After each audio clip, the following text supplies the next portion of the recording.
What's up guys, Putty here and welcome back for another episode of the HSV series. As you can see, the season is slipping away from us. The Champions League is almost completely out of our grasp now. But, there is a faint chance we can slip into the Europa League. But it's faint, it really is faint at this point.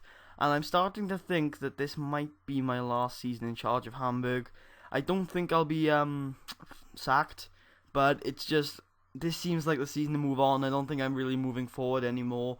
There are a couple of interesting youth prospects I'd like to stick around for, but there's also opportunity for me because there is some trouble on the front of... I don't think I can... oh yeah, I can. There you go. There's some trouble on the front of Juventus because apparently Stefano Pioli might be leaving in the summer, and I didn't even notice this, but I'm apparently odds-on favourite, and it would be a job I am extremely interested in. So perhaps next season will be Juventus road to stability. No, Juventus road to, I don't know, just Juventus.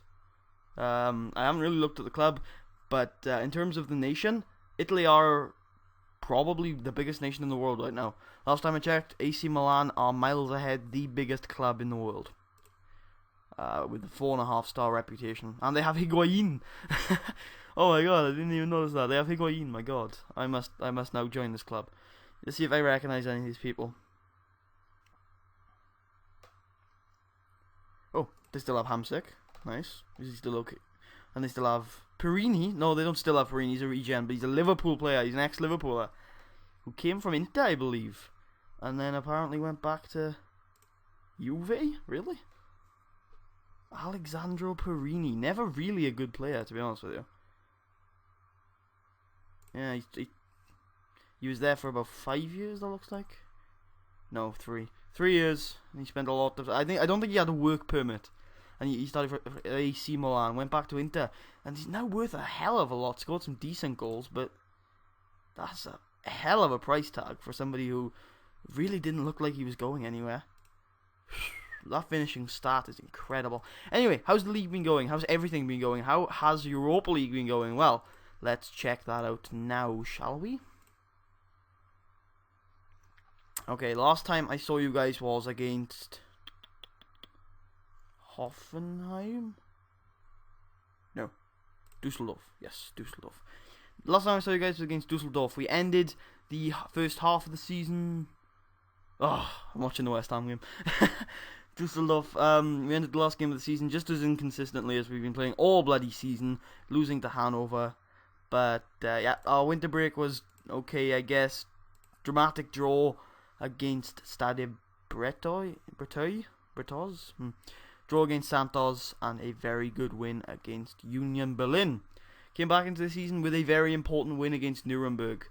Lars Stindl, Florian Meyer, and Matthew Colborn, the 16-year-old Welshman on the score sheet, who is now, by the way, a German citizen. Of course, came through the HSV youth ranks and has been playing okay. So he might play for Germany one day, which was interesting. As biased as I am, of course, towards Wales, I'd be more than happy to see Matthew Colborn playing for the Welsh squad. Lose 2-0 at home to Schalke, very disappointing, very poor performance. And then lost 1-0 at home to Köln. Smashed Augsburg with a Jan Kirchhoff goal and a Florian Meyer hat-trick. Beat Werder Bremen, very important win. Pavel Hruska right after the break. And Brown Idai with his first goal for the club. I don't think I've even gone through transfers, have I? I'll show you that in a second. Then, this was ridiculous. We're going to show you this tie in extreme detail. Transbor, we've never lost in Turkey. Oh shit. In like 5 games has Man City have won the game, by the way, in real life. 2-0. Transbor, yeah, we look at this. Florian Meyer was taken off injured, but that didn't really matter. 2 goals from Florian Meyer either side of the break. Thought we did get a decent away record. 2 goals, but we done really well in Turkey. Galatasaray and Besiktas in recent years, but they came back with Konradson, yeah, 70 minutes. Jordan Ayew, god damn, can't believe he's here. He's been here for a while. 5 minutes later, and then 3 minutes later, Aydin. with a goal. It was a really poor performance from our centre backs. Then we go on to lose 4-1 to Bayern. This match was a tactical battle up until about the hour mark, where Bayern scored. I'm trying to think. Yeah, Bayern scored 1 in the first half. It was 1 minute in. It was 1 minute in. It was like 45 seconds. They scored from a corner. And I thought, oh god, that's probably going to be the only goal of the game, right? But we pushed, and we invited pressure, and we countered really well, really good. And then about 55 minutes in, Marcus Mendler scored a hell of a goal. And it was 1-1. And then, just suddenly, we fell to pieces. And we got smashed. So, Transenspur. Home game. Right, we were 1-0 up. I think I might have to show you these goals. The first one was incredible, I have to admit. I've been shouting at Lars Stindl for taking too many long shots and never converting them, but you guys saw the strike against somebody early on in the season to earn us a point, and you're about to see an epic one as well. But they drew the scores level just after half time, and I just thought, oh god, this is gonna be 4-3, we're gonna be done. But no, at the depth, Pavel Hruska, Hamburg legend, gets the goal. Maya's been out for a month, by the way. Maya still isn't back to full fitness. Let me just show you this goal. Maya has been out, and that's probably going to affect us, especially when you see who our next leg opponents are. Bam! Yes, indeed. But incredible last minute, not last minute, but close to the last 87th minute away goal win for us.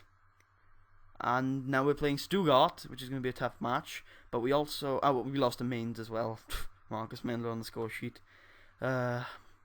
Stuttgart, and then we got Man City. Not an impossible game, but definitely difficult. Definitely difficult. All right. Hertha Berlin, sorry. Yeah, Stuttgart is going to be a very tough game. You want to know why? Because they are incredible this year. They are one of 3 teams who have not yet lost at home. We're playing them away. Yeah, I don't expect to win this game. Just thought I'd record it anyway, just to give you guys an update. I want to go through the transfers really quickly, but there was one really important one, and we also signed a couple of youth players from our youth academy, one of which I'd like to show you guys. Right, here you go. Brown to die, very cheap, from Dortmund, 35-year-old striker. Just thought, why not give him a bash, and he scored about 2 goals. So, for a very, very low amount of money, he's definitely worth it. Finally, where is my youth squad? We've had our intake of youth players, and one that looks very promising is this guy, Torsten Kurte. He's a left back. Obviously, we don't have very many quality one of those in Germany, and he's got the potential to be a good player, David Cortina level, except he's German. He's an attacking, operated fullback, and the most important thing for me is he's a good player from Hamburg. Very few of those exist. So, yes. Anyway, let's get into the game where we are probably going to get smashed. Lars Stindl is being rested for Manchester City. Matthias Lamask is not fit. Neither Slobodan Rajkovic is still suspended from the red card he had against Augsburg. And they'd like to rest Grosskreutz for Man City as well. Maya's still out injured. And so is Chris Kirchhoff. There you go. Morala's starting because I forgot to change it, but he hasn't been playing that well lately, so I'll probably be playing Marc-Andre ter Stegen against City. Okay, go on. Take it away, Mr. Assistant Manager. I could use a result today. You know what? A draw could probably push us on today. They haven't, they've been just incredible at home this season, as Bayern were last season. So yes, they have not dropped a point yet. Seriously, it's like 15 wins, 0 draws, 0 losses. At home, of course. Ah, oh, damn it. I keep wanting Andy Carroll to score. That's why I'm watching the West Ham Man City game. Anyway, yeah, just playing. I don't know. I think I've lost my FM touch in this series than the other one I've been doing. I don't know. I think I need a fresh change of scenery, and I think Juve could probably offer me that. But I am more than happy to stay at Hamburg for as long as I possibly can if we turn the season around. I mean, if we usually end the season pretty well, But I don't know. Germany's turned into a really just a thing where one team that's not us will always like. It's not like Stuttgart have come out of nowhere, if you know what I mean. You're like when I say to you it's a very close bracket in terms of teams that can do something. Like I don't mean it's Bayern and that's it. Ugh, poor goal. It's bloody Thaler again. Stupid piece of shit. He played for Hanover, didn't he, Mr. Thaler?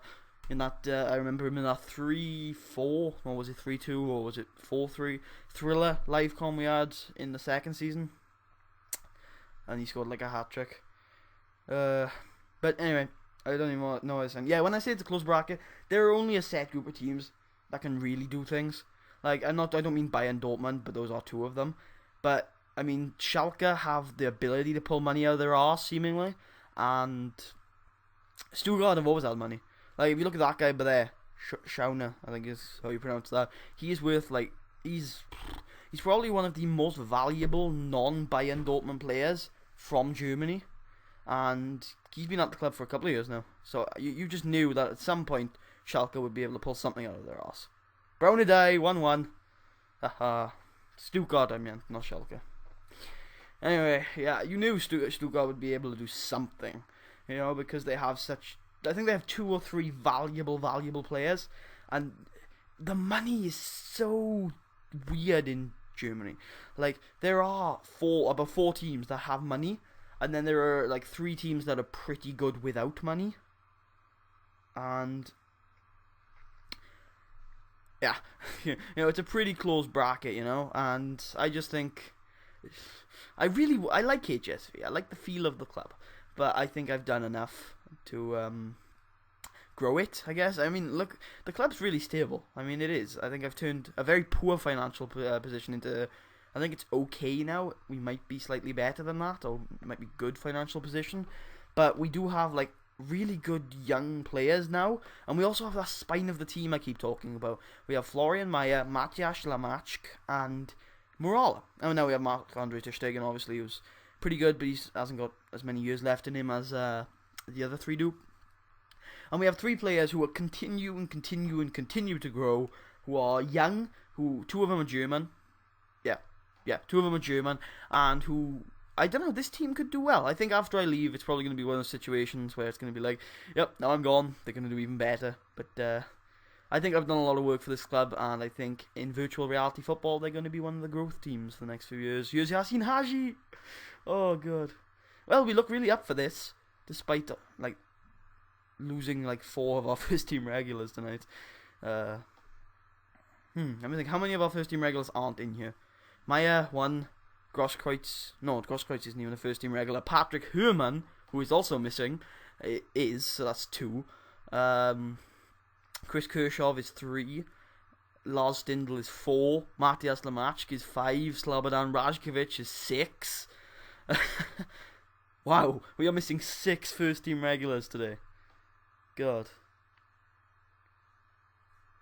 Brownadai, Marcus Mendler into the side netting. We do look up for this today, you know. I don't see us winning it. I don't see us even getting a point today, but we do look up for it at least. Hopefully we'll get a decent performance going. I've recently taken to using that ball-winning midfielder a lot more. That's why Lamachk is being more of a ball winner, and that's why Soren Ramin is a ball winner tonight. Just because I think I've learned that ball winners are really important, apparently. But I can see the point, you know. We need someone to wrestle, control the midfield, and I just don't see it in Soren Ramin. I just don't see anything in Soren Ramin anymore. I used to. I mean, his rating's good, but he just doesn't do much. I think it's because I can't utilise him well. Like, Lamachk is a great tackler, who's fast, who's got a great technique, who has fantastic passing, who has good flair, good ability. He can be a playmaker, but he also has great tackling abilities. So what do? You just stick him on whoever's the biggest threat, because he probably will shut them down, and he usually does. Sometimes it doesn't work. Like against Bayern, it's very hard for me to do anything against Bayern. Christopher Robert and Thomas Muller, they're both very important threats, and you can only really close one of them down, because again, I can't really rely on Soren Ramin to be a good ball winner. So, you know, I've done it twice now, and I think it's failed both times. I've played Soren Ramin, and Matthias Lamach, both on the pitch at the same time. Here's Brownie Die, who makes it 2-1. Hamburg lead at the Mercedes-Benz. The former Dortmund man has got both the goals tonight. The Nigerian. Lovely. 35 years old. Well, there's the best 350,000 euros I've ever spent. Alright. Andy Carroll. Yes! Yes, Andy Carroll! Talking about real life football in your sphere of when you see this would have happened like 2 months ago. That was a terrible spill by Joe Hart, but I hope Andy Carroll gets credited for that. Joe Hart, he went straight through his legs. And that's 2-2. Damn it. In the game, I'm trying to switch between real life and the game. In real life, it's going to be 2-1. Like, there's absolutely no way. Like, it's just past the last minute of stoppage time. So there's absolutely no way that West Ham can get in this. And what are you doing, Strozniak? Whatever. A point is grand, but we still probably won't get it. This is one of the most two-sided games of FM I've seen in a long time. Usually FM is just... Oh! What can you say? What can you say? Usually FM is, God, I'm depressed now. Usually FM is really one-sided. That's why people usually think it's like, say it's scripted as a joke. God damn it. I'm going to make a statement. Actually, I'm going to make a statement. Okay, maybe not. Oh, it's been spilled! And somehow that's not gone in. Is there time for a corner kick? There is. Marcus Mendler. The centre-backs are forward. Oh, it almost fell for Haji. Stosniak, just whip it back in. Oh, shit. Blow the whistle, ref! Blow the whistle! Thank you. Right, I'm going to make a statement here. Excuse my chair creaking as I sit up. Making a statement. Paulo Di Canio style. Yeah, I'm pretty happy with your performance up there. Keep it up. You, assertively, fifth. Damn it. And you have been terrible. Okay. What was I saying? Yeah, that's why people think it's scripted. A lot, well, not think. Well, I don't think anybody really thinks FM is scripted, but the joke is that it's scripted because of how ridiculously one-sided a lot of the matches are. Like usually, like you can predict results in FM. You can usually say, alright, most of the results this year are going to be 2 or 3-0. There will be barely any 1-0s, barely any 0-0s, and barely any 1-1s. That's usually what happens, and that's why people think it's scripted, because it usually looks like the AI knows it's going to win, and it just makes your team play bad anyway, just to, because, it's not like you've actually lost the game. It's just the result has said, yup, you're going to lose, and to make you lose, we're going to make sure your team plays shit. But, this has actually been really two-sided. And I think in FM13, I think they went the completely opposite direction. Like, in this game, it's ridiculously one-sided, and in the other game, it's ridiculously two-sided. Like, in FM13, you just seem to, like, a team that's got a 4-0 lead will just start playing absolutely terribly in the 70th minute. And then lose 6-0. 6-3, sorry. 6-4, whatever the scoreline is then. I don't know. And it provides frustration, but it's more frustrating when you have to sit through 90 minutes of you not doing anything. Alright, well, I've taken my keeper off, apparently. That's a level of ridiculousness that I haven't done before. Okay, come on, Marc-Andre. Good lad. Uh-oh. Oh, it's brilliant. It's Marcus Mendler who gets on the end of it. Oh, and Brownie Dye is the hat-trick. 3-3. How the hell did Marcus Mendler not be selfish there? I have no clue. But he resisted the temptation, and the Nigerian has a hat-trick. Who needs Florian Maya? When you have Brownie Dye. Oh, God. How did Mendler resist shooting there? Brilliant. Brilliant. What a game. This is what I need to do. I need to live com all my games, because apparently we seem to do alright. Well, 35-year-old Nigerian Dortmund legend. Usually don't get that combination. I honestly thought he played for Dortmund in real life the other day. And we looked it up and he plays for Dynamo Kiev. Okay, come on, Stozniak. Oof. Could we snatch a win here? How incredible would that be? Just to answer my own question, that would be pretty incredible. Alright, I know what we're going to bring on. You need some match fitness. And you might breathe some life into this game. Patrick Herman. And Stindl could also use some match fitness. So what? Let's get out there. Both of you, though, do not push yourself. Keep your fitness for Man City. I'm going to live com the second leg of the Manchester City game if there's still a chance we can win it. If we've lost like 6-0 at the Etihad, I'm not going to bother it. I'm just going to come back in the next live com and say, hey guys, we lost. That's it. We're never going to win a trophy at HSV again. Whew, Fatala's on a hat-trick. A rather sensational hat-trick as well. The first goal was bloody shit. The second goal was bloody brilliant.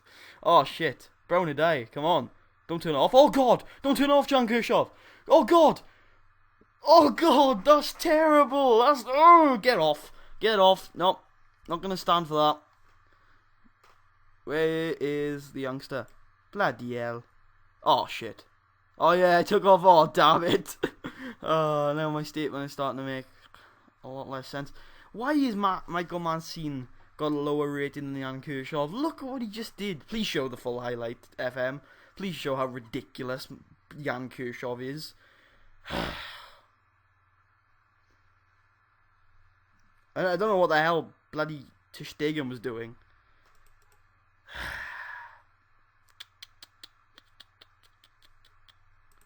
Well, we gotta go all out now. The Mercedes-Benz is rocking. David Cortina getting across. Alright, that's fair enough. Oh god, that's not fair enough. I think it'd be less frustrating if every time someone crossed, the commentators didn't say that was miles off target, because it makes me feel like he was actually trying to shoot. And if he was, that was rather terrible. And that's incredibly unrealistic. So in order to make myself feel better about this game's shittiness, I like to say that he was trying to cross. Oh god, what is this game? My good god, this is just ridiculous. It's a game of fantastic goals and shitty goals. Like seriously, the first goal was terrible, and then they've had 3 brilliant. The first and fourth goals are terrible, and sure, Schauer was offside by miles, and he was interrupting with the way of play. Bah. Wait, that was a Jan Kirchhoff own goal that started things off, so I guess Thaller's not on a hat-trick. Ugh. Oh god. Oh god. Ugh. Useless bastards. This is why I'm leaving.